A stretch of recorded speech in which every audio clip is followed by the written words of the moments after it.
The first question that we'll pick is from Jaya Raman. She asks how to plan behavioral training online. Any thoughts? Amit, you want to take up, or Dan, you want to go first? So I think there are two parts to that. One is the short term, and one is the long term approach. As you know, I think Dan mentioned that in the short term there is an immediacy to change everything to live training, which is there. So I think for some of the behavioral trainings, let's say in the earlier times we used to have a classroom training where there would be an expert who will come and share their experiences with the employees. I think just in the short term, moving a part of that to virtual and not e-learning or self-learning, but virtual. So the same expert, they can deliver that experience through a Zoom or a Teams or a GoToMeeting kind of environment. That would be definitely very helpful. And of course, Dan can add because they may have already done a lot of these trainings for their employees. So Dan can add from there his experience, what they have used in this context. Yeah, the short answer to that question when we're talking about online trainings is it's not easy.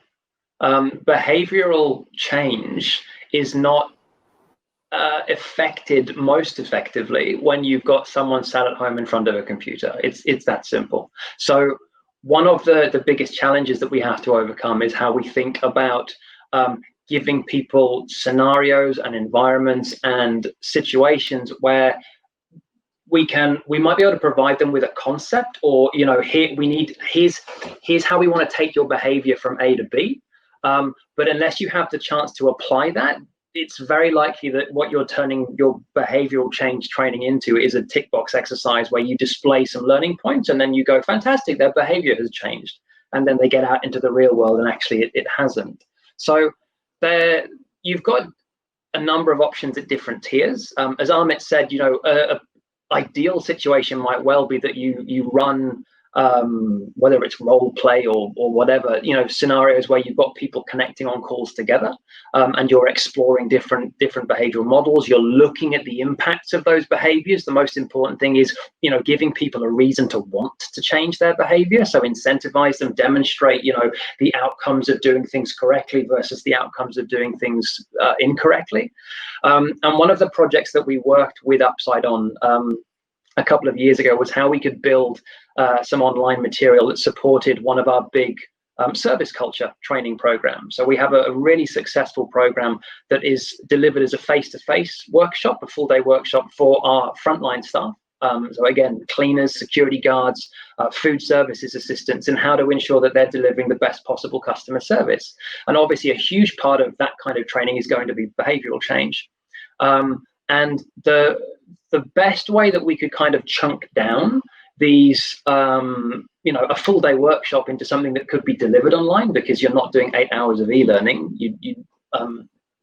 that's not going to work, was giving people scenarios. And in those e-learning modules, it's not just, a written question of what do you do next? It's animations or little video sequences where you see the scenario play itself out, and you also get to see the impact of doing things wrong. So it's not just that you got that wrong, stop and try again. It's the scenario will continue to play out, and you'll see what happens when it goes wrong, and you need to try and fix it afterwards, because that's much more realistic in terms of how you can affect behavioral change. So I hope that's partly answered your question, if not given you sort of the silver bullet to it.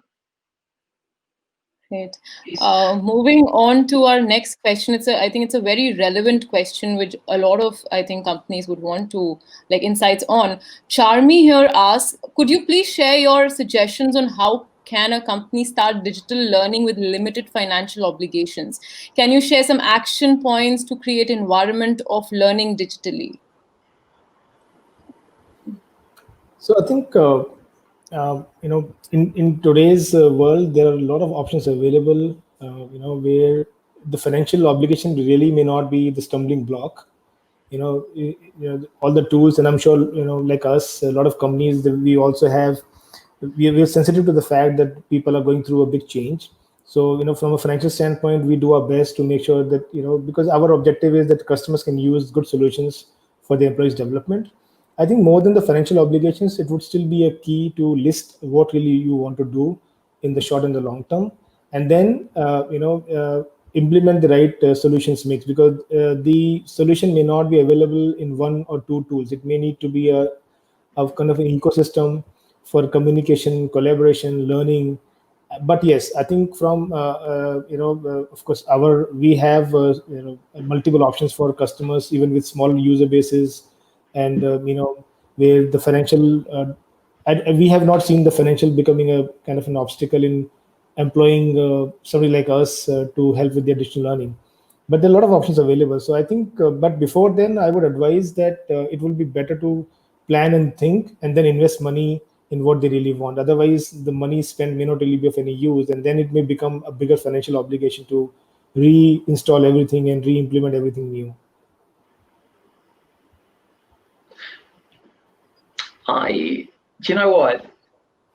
It doesn't mean buying something, I think. So in answer to Charmi's question there, when we talk about limited finances and wanting to build a culture of something, they don't often go hand in hand, because there's often at a certain level of an organization an assumption or a belief that, if we want to change things, we need to buy this product, or we need to invest in a subscription to something else. Actually, if you're building a learning culture from the ground up, first step is identify those needs. What is it that you're trying to address in your organization? What needs do the people have? Make sure you understand that before you start trying to work out solutions. And then those solutions don't need to take the form of going to market and looking for vendors. What it could be is saying, how can I address that learning need myself, or with the help of other experts in the organization, in a way that we can use with the tools that we already have. So, and that doesn't mean a homemade solution by any stretch, but it could mean, get creative, make your own. Everyone working in, not everyone, let's be fair, but a lot of people in organizations now will have smartphones with cameras. You can produce your own training videos quite easily using free software, or even the stuff that comes installed on your phone. There's going to be content available already on YouTube and Vimeo that you can link to public facing pages that are free, like your company's Facebook page or similar things. So there is a vast network of free to access technology and software that would probably be a great starting point. And as soon as you've demonstrated the value of being able to do that, what I'd hope is that your other stakeholders will see the value as well, and you may well start to receive a little bit more of the investment you might be aiming for. I think though really brilliantly explained, creating your own learning modules. I think that's like a genius way to start your own internal learning. Moving on to the next question, Jayant here, very interesting question again. What can be the attributes of an employee willing to learn so that we can reach them beforehand? Or can we predict the target group rather than targeting them all?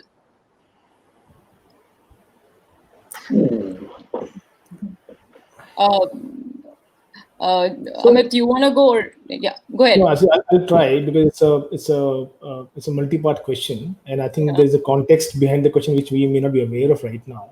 So, but I think it all starts from how what do you really want to achieve out of the objectives here, and why are you looking to group learners into, why do you need to find attributes or parameters for the learners? So I think it'll start from what is your learning strategy, and if this question is linked to one particular program where you identify who are the best fit for that program, maybe yes, but otherwise I think it will start from your learning strategy as a whole. It is. Do you know what? It's a bigger question, and it's going to be. It's informed not in a small way by your talent pipeline and your that question. I would hope, Jayant, would have been answered before it's come to your door as a learning and development professional. It's about who are you finding to come and work in the organization? Are you finding the right people who have a willingness to learn, who have demonstrated at the point of application or interview that they have a desire to increase their skill set in such and such an area? So there are some fairly basic level things that can be done at the early stages, so that you make sure you don't bring in people who make it very clear that they don't want to learn in your organization. But also, as you go forward, if you've got platforms in your organization that are I don't know quite what the best term is, but that kind of catalog-based approach where you've got a library of material that people are invited to come and access, you'll pick up very quickly on which employees are going there in their own time and are accessing content that isn't mandatory for them, but they want to broaden their skill set. And that's one way to categorize a certain group of workers, would be who's gone and sought out training opportunities that aren't just part of their day job or their existing position requirements.